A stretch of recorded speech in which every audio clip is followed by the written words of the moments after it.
Вот у нас крест-накрест получилось.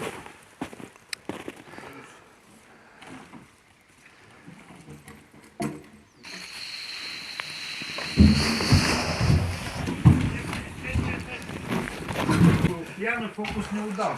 А он что, проскочил, сука, через эти? Хорошо, что Николай подготовился и заранее приобрел тальку на тонну. Нам его на метр примерно двигать.